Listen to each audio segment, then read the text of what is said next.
ಉಪಮುಖ್ಯಮಂತ್ರಿ ಡಿ.ಕೆ. ಶಿವಕುಮಾರ್ ನಿನ್ನೆ ಹಾಸನಾಂಬೆ ದೇವಾಲಯಕ್ಕೆ ಭೇಟಿ ಕೊಟ್ಟರು. ದೇವಾಲಯದಲ್ಲಿ ಪ್ರಸಾದ ಕೂಡ ಆಯಿತು.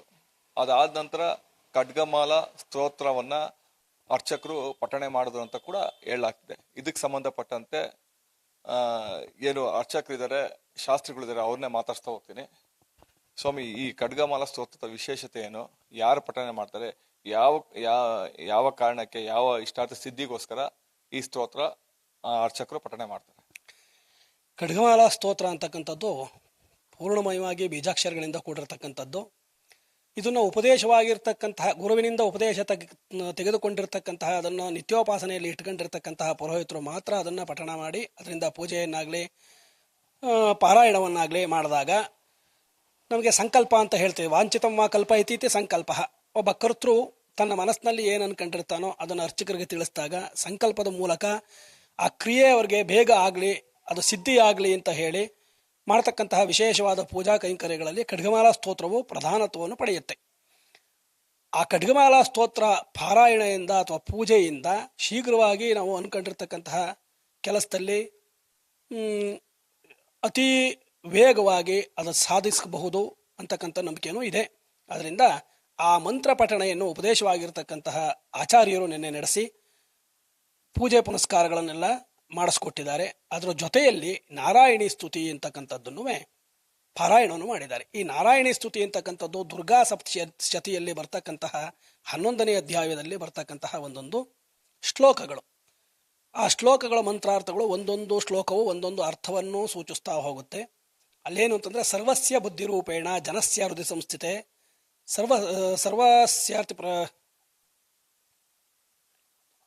ಸರ್ವಸ್ಯ ಬುದ್ಧಿರೂಪೇಣ ಜನಸ್ಯ ಹೃದಯ ಸಂಸ್ಥಿತೆ ಸ್ವರ್ಗಾಪವರ್ಗದೇ ದೇವಿ ನಾರಾಯಣಿ ನಮೋಸ್ತುತೆ ಅಂತಕ್ಕಂಥ ಶ್ಲೋಕ. ಅಲ್ಲೇನು ಸರ್ವಸ್ಯ ಬುದ್ಧಿರೂಪೇಣ ಯಾದೇವಿ ಸರ್ವಭೂತೇಶು ವಿಷ್ಣುಮಾಯೇತಿ ಶಬ್ದಿತ. ಎಲ್ಲರಿಗೂ ವಿಷ್ಣುಮಾಯೆಯನ್ನು ಆ ದೇವಿಯೇ ಕವರಿಸ್ತಾಳೆ, ಅಂದರೆ ಆವರಿಸ್ತಾಳೆ. ಅದೇ ರೀತಿಯಾಗಿ ಸರ್ವಸ್ಯ ಬುದ್ಧಿರೂಪೇಣ ಪ್ರತಿಯೊಬ್ಬ ಚಿತ್ತದಲ್ಲೂ ಆ ತಾಯಿಯೇ ಕೂತು ಎಲ್ಲರ ಕೈಲೂ ಒಳ್ಳೆಯದನ್ನು ಮಾಡಿಸ್ತಕ್ಕಂತಹ ಶಕ್ತಿಯನ್ನು ಕೊಡಲಿ ಅಂತ. ಜನಸ್ಯ ಹೃದಯ ಸಂಸ್ಥಿತೆ, ಜನಗಳ ಹೃದಯದಲ್ಲಿ ವಿರಾಜಮಾನವಾಗಿ ಸದಾ ಕಾಲದಲ್ಲೂ ಪೂಜೆಗೈತಕ್ಕಂಥವಳು, ಅಲ್ಲಿ ಇರ್ತಕ್ಕಂಥವಳು.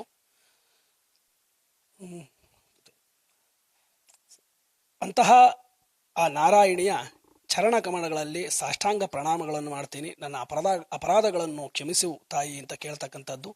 ಅದಾದ ನಂತರದಲ್ಲಿ ಸರ್ವಾಬಾಧ ಪ್ರಶಮನಂ ತ್ರೈಲೋಕ್ಯ ಸ್ಯಾಕಿಲೇಶ್ವರಿ ಏವಮೇತತ್ವಯಾ ಕಾರ್ಯಂ ಅಸ್ಮದ್ ವೈರಿ ವಿನಾಶನಂ.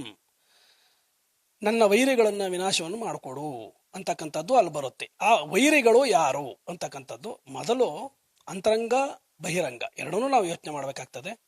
ಅಂತರಂಗ ಅಂತಂದ್ರೆ ನಮ್ಮ ಕಾಮ ಕ್ರೋಧ ಲೋಭ ಮೋಹ ಮದಮಾತ್ಸರ್ಯ ಏನು ಅರಿಷಡ್ ವರ್ಗಗಳಿದೆ, ಕೆಲವೊಂದು ಸಮಯದಲ್ಲಿ ಅದು ನಮಗೆ ವೈರಿಯಾಗಿ ಕೆಲಸ ಮಾಡುತ್ತೆ. ಯಾಕೆ ಅಂತಂದ್ರೆ ಹೆಚ್ಚಿನದಾಗಿ ಯಾವುದೋ ಒಂದು ವಸ್ತುವನ್ನ ನಾವು ಕಾಮಿಸ್ತೀವಿ, ಬೇಕು ಅಂತ ಇಷ್ಟಪಡ್ತೀವಿ, ಅದರಿಂದನೂ ನಮಗೆ ದುಃಖಕ್ಕೆ ಮೂಲವಾಗುತ್ತೆ. ಇವೆಲ್ಲ ನಮಗೆ ವೈರಿಗಳಾಗ್ತಾನೆ ಹೋಗುತ್ತೆ. ಒಂದ್ರ ಮೇಲೆ ಮೋಹ ಇಟ್ಕೊಳ್ತಕ್ಕಂಥದ್ದು, ಆ ಪದಾರ್ಥ ನಮಗೆ ಸಿಗದಲ್ಲೇ ಇರ್ತಕ್ಕಂತಾಗ ನಾವು ತುಂಬಾ ಇದಕ್ಕೆ ಹೋಗ್ತಕ್ಕಂಥದ್ದು, ಇವೆಲ್ಲ ಇರುತ್ತೆ. ಅವನ್ನೆಲ್ಲ ನಾಶ ಮಾಡಿಕೊಟ್ಟಾಗ ನಮ್ಮ ದೇಹದಲ್ಲಿ ಅದು ನಾಶವಾದರೆ ಬಹಿರಂಗದಲ್ಲಿ ಇರ್ತಕ್ಕಂತಹ ಶತ್ರು ನಮ್ಮನ್ನು ಏನೂ ಮಾಡೋಕ್ಕಾಗಲ್ಲ. ಅಂದ್ರೆ ನಾವು ಒಳಗಡೆಯಿಂದ ಆ ದೇವಿಯ ರಕ್ಷಾ ಕವಚದಿಂದ ಭದ್ರವಾದ ಮೇಲೆ ಎದುರುಗಡೆ ನಮ್ಮ ವೈರಿ ನಮ್ಮನ್ನ ಏನೂ ಮಾಡ್ಲಿಕ್ಕೆ ಸಾಧ್ಯವಿಲ್ಲ. ಒಟ್ಟಿನಲ್ಲಿ ಇಷ್ಟಾರ್ಥ ಸಿದ್ಧಿ ಮತ್ತೆ ವೈರಿಗಳು ನಮ್ಮಿಂದ ದೂರ ಆಗ್ಲಿ ಅನ್ನೋ ಒಂದು ಇಷ್ಟಾರ್ಥ ಸಿದ್ಧಿ ಆಗ್ಲಿ, ದೂರ ಆಗ್ಲಿ ಅನ್ನೋ ಸಂಕಲ್ಪದಿಂದ ಇದು ಮಾಡೋದ.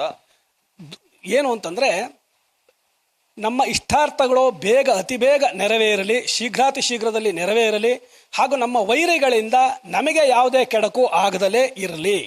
ಅವ್ರು ಯಾವುದೇ ಏನೇ ಒಂದು ಪ್ರಯೋಗಗಳನ್ನು ಮಾಡಿದ್ರು ಆ ದುಷ್ಪ್ರಯೋಗಗಳು ನಮ್ಮ ಮೇಲೆ ಬೀಳದಲೇ ಇರಲಿ. ತಾಯಿಯ ರಕ್ಷಾ ಕವಚ ನಮ್ಮನ್ನ ಪೂರ್ಣವಾಗಿ ಕಾಪಾಡಲಿ ಅಂತ ಹೇಳಿ ಮಾಡ್ತಕ್ಕಂಥದ್ದು. ಇವೆಲ್ಲ ನಾರಾಯಣ ಸ್ತುತಿಯಲ್ಲಿ ಬರ್ತಕ್ಕಂಥದ್ದು. ದುರ್ಗಾ ಸಪ್ತಶತಿಯಲ್ಲಿ ಆ ದುರ್ಗೆಯ ವರ್ಣನೆಗಳಲ್ಲೂ ಹೇಳ್ತಕ್ಕಂಥದ್ದು.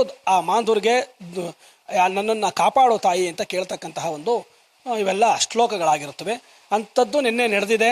ಎಲ್ಲರಿಗೂ ಒಳ್ಳೆಯದಾಗುತ್ತೆ ಅದರಿಂದ ಅಂತ. ಇನ್ನು ಪುಷ್ಪವೃಷ್ಟಿ ಆಯಿತು, ಶಕುನಶಾಸ್ತ್ರದ ಪ್ರಕಾರ ಬಲಭಾಗದಲ್ಲಿ ಪ್ರಸಾದವಾಯಿತು ಅಂತ ಕೇಳಬಂತು. ಒಳ್ಳೆಯದು. ತಾಯಿ ಸದಾ ಕಾಲದಲ್ಲೂ ನಿನ್ನ ಬೆನ್ನಿಂದ ಇದ್ದು ನಾನು ಕಾಯ್ತೀನಿ, ನಿನಗೆ ಅಭಯವನ್ನು ಕೊಟ್ಟಿದ್ದೀನಿ ಅಂತ ಅದು ಕೆಡಕಲ್ಲ. ಆದರೆ ವಾಮಪಾರ್ಶ್ವ ಎಡದಲ್ಲಿ ಹೆಣ್ಣು ದೇವರಿಗೆ ಶೀಘ್ರಾತಿ ಶೀಘ್ರದಲ್ಲಿ ಬೇಗ ಕೆಲಸವಾಗುತ್ತೆ ಅಂತ. ಇದು ಆಗಲ್ಲ ಅಂತಲ್ಲ, ಆಗತ್ತೆ. 2 ದಿನ ತಡವಾದರೂ ನಿಮ್ಮ ಕೆಲಸವನ್ನು ಅವಳು ನಿಂತು ನಡೆಸ್ಕೊಡ್ತಾಳೆ ಅಂತಕ್ಕಂಥ ಸೂಚನೆಯನ್ನು ಆ ಸಮಯದಲ್ಲಿ ತಮ್ಮ ಮನಸ್ಸಿನಲ್ಲಿ ಏನು ಪ್ರಾರ್ಥನೆಯನ್ನು ಮಾಡಿದಾರೋ ಆ ಪ್ರಾರ್ಥನೆ ಈಡೇರಿಸ್ತೀನಿ ಆ ಸಮಯದಲ್ಲಿ ಅವ್ರು ಏನು ಪ್ರಾರ್ಥನೆ ಮಾಡಿದ್ದಾರೆ ನನಗೂ ಗೊತ್ತಿಲ್ಲ, ಯಾರಿಗೂ ಗೊತ್ತಿಲ್ಲ. ಅದು ದೇವಿ ಮತ್ತು ಅವರಿಗೆ ಬಿಟ್ಟಿರ್ತಕ್ಕಂತಹ ಒಂದಿದು. ಅವ್ರು ಏನು ಕೇಳ್ಕೊಂಡಿದ್ದಾರೋ ಆ ಕಾರ್ಯವನ್ನು ಭಗವತಿಯವರಿಗೆ ನಡೆಸ್ಕೊಡ್ಲಿ ಅಂತ ಹೇಳ್ಬೋದು ಈ ವಿಷಯದಲ್ಲಿ. ಅದೇ ಸುಬ್ಬಕೃಷ್ಣ ಶರ್ಮಾ ಅವ್ರು ಹೇಳೋ ಪ್ರಕಾರ ಏನು ಖಡ್ಗಮಾಲ ಸ್ತೋತ್ರ ತಮಗೇನು ತೊಂದರೆ ಆಗಿಲ್ದಂಗೆ, ತಮ್ಮ ಇಷ್ಟಾರ್ಥನ ಸಿದ್ಧಿ ಆಗೋಕ್ಕೆ ಮತ್ತು ಶತ್ರುಗಳಿಂದ ನಮಗೇನು ತೊಂದರೆ ಆಗಿಲ್ದಂಗೆ ಈ ಸ್ತೋತ್ರಗಳನ್ನು ಪಠಿಸಲಾಗುತ್ತೆ, ಅರ್ಚಕರ ಮೂಲಕ ಪಠಿಸಲಾಗುತ್ತೆ ಅಂತ ಒಂದು ಹೇಳ್ತಾ ಇರ್ತಾರೆ. ಇನ್ನೊಂದು, ತಾಯಿ ಏನು ಪ್ರಸಾದ ಕೊಟ್ಟಿದೆ ಅದೂ ಕೂಡ ಒಳ್ಳೆ ಶಕುನ ಅಂತ ಏನು ಶಾಸ್ತ್ರಿಗಳು ಹೇಳ್ತಾ ಇರೋಂಥದ್ದು. ಕ್ಯಾಮ್ರಾಮನ್ ಪ್ರವೀಣ್ ಜೊತೆ ಕಿರಣ್, ನ್ಯೂಸ್ ಫಸ್ಟ್, ಹಾಸನ್.